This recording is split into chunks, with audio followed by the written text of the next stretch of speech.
ಇದು ಹಿಂದೆ ನಮ್ಮ ದೇಶದಲ್ಲಿ ಸಂವಿಧಾನ ಇರಲಿಲ್ಲ. ರಾಜ ಮಹಾರಾಜರುಗಳು ತಮ್ಮ ಇಷ್ಟ ಬಂದಂತೆ ಆಳ್ವಿಕೆನ ಮಾಡ್ತಾ ಇದ್ರು. ನಾವೆಲ್ಲರೂ ಕೂಡ ಆಗ ಈ ದೇಶದಲ್ಲಿ ನಾಯಿ ನರಿಗಳಿಗಿಂತಲೂ ಕಡೆಯಾಗಿ ಈ ದೇಶದಲ್ಲಿ ಬದುಕ್ತಾ ಇದ್ವು.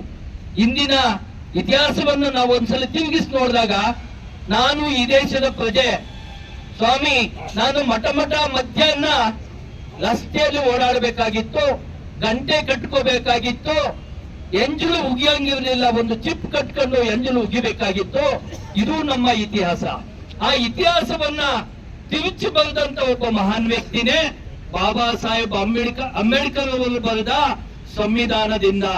ಸ್ವಾಮಿ, ಇಡೀ ನೀವು ಏನು ಶತಕೋಟಿ ದೇವರುಗಳಿದಾವಲ್ಲ, ಇವತ್ತಿಗೂ ಕೂಡ ಎಷ್ಟು ಹಳ್ಳಿಗಳಲ್ಲಿ ದಲಿತ ದೇವಸ್ಥಾನ ಪ್ರವೇಶ ಇದೆ ಅಂತ ಒಂದು ಪ್ರಶ್ನೆನ ನಾವೆಲ್ಲವೂ ಕೂಡ ನಮ್ಮ ಆತ್ಮಸಾಕ್ಷಿಯನ್ನು ಕೇಳ್ಕೋಬೇಕಾಗಿದೆ. ಸ್ವಾಮಿ, ಇಡೀ ದೇಶದ ಜನ ನಾವೆಲ್ಲ ಒಂದು ಅಂತ ಹೇಳ್ತಾ ಇದೀವಲ್ಲ, ಎಷ್ಟು ದೇವಸ್ಥಾನಗಳಲ್ಲಿ ಗ್ರಾಮೀಣ ಪ್ರದೇಶದಲ್ಲಿ ಇವತ್ತಿಗೂ ದಲಿತರ ಪ್ರವೇಶ ಇದೆ. ದಿನನಿತ್ಯ ದೌರ್ಜನ್ಯ. ಕೋಲಾರ ಜಿಲ್ಲೆಯಲ್ಲಿ ಅದೇನೋ ಒಂದು ಕಂಬ ಮುಟ್ಟಿದ್ದಕ್ಕೆ ಬಹಿಷ್ಕಾರ, ದಲಿತರು ಅಂತ ಹೇಳಿದಕ್ಕೆ ಚೌಲ್ಟ್ರಿ ಕೊಟ್ಟಿಲ್ಲ. ಇದು ನಾವೆಲ್ಲ ಒಂದು. ಸ್ವಾಮಿ, ರಾಮನಗರದಲ್ಲಿ ಕನಕಪುರ ಅಂತ ಒಂದು ಹಳ್ಳಿ ಇದೆ.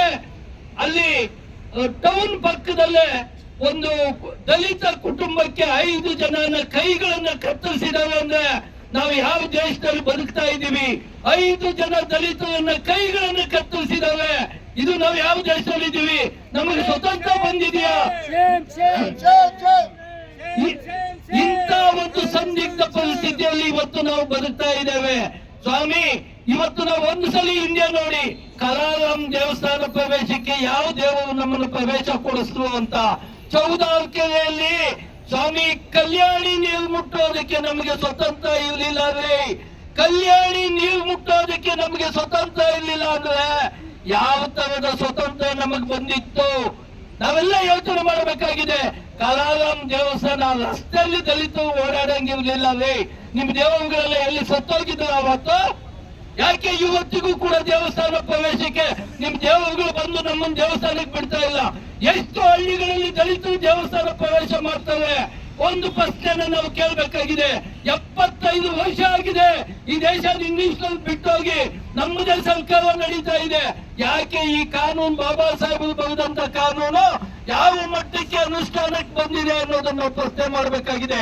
ಆ ನಿಟ್ಟಿನಲ್ಲಿ ಏನು ಇವತ್ತು ಗುಜರಾತ್ ಇಡೀ ದೇಶದಲ್ಲೇ ಒಂದು ಅಲ್ಲೋಲ ಕಲ್ಲೋಲು ಸೃಷ್ಟಿ ಮಾಡಿ ಮುಸ್ಲಿಂ ಜನಾಂಗನ ನಾಶ ಮಾಡಿದಂತ ಈ ಅಯೋಗ್ಯ ಅಮಿತ್ ಶಾ ಮತ್ತು ಈ ದೇಶದ ಪ್ರಧಾನಿ ನರೇಂದ್ರ ಮೋದಿ ಅವರು ಇವತ್ತು ಅದೇ ಗುಜರಾತಿಂದ ಗಡೀಪಾರಾದಂತ ಈ ದೇಶದ ಗೃಹ ಮಂತ್ರಿ ಇವತ್ತು ನಮ್ಮನ್ನು ಆಳ್ತಾ ಇದ್ದಾನೆ.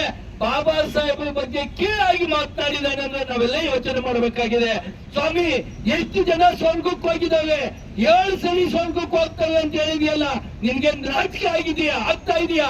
ನಾವ್ ಎಲ್ಲಿ ಬದುಕ್ತಾ ಇದೀವಿ? ಇದು ಆಧುನಿಕ ಯುಗ ಅಲ್ವೇ?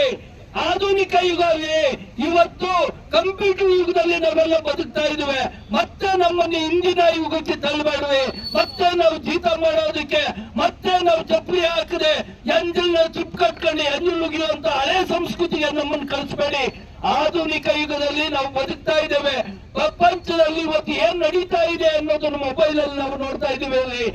ಇಂಥ ಯುಗದಲ್ಲಿ ಬದುಕ್ತಾ ಇರುವಂತ ನೀವು ನಿಮ್ಮನ್ನು ಸ್ವರ್ಗಕ್ಕೆ ಕಳಿಸ್ತಾ ಇದ್ದೀನಿ ಅಂತ ಈ ದೇಶದ ಪ್ರಧಾನಿ ಗೃಹ ಮಂತ್ರಿ ಹೇಳ್ತಾ ಇದ್ದಾನೆ ಅಂದ್ರೆ ಎಷ್ಟು ನಾಚಿಕೆಯರು. ಒಬ್ಬ ಗಡೀಪಾರಾಗಿರೋನು ಈ ದೇಶದ ಗೃಹ ಮಂತ್ರಿ ಆಗಿದ್ದಾನೆ ಅಂದ್ರೆ ಇನ್ಯಾವ ಗತಿ ಇಲ್ವಾ ಈ ದೇಶದಲ್ಲಿ?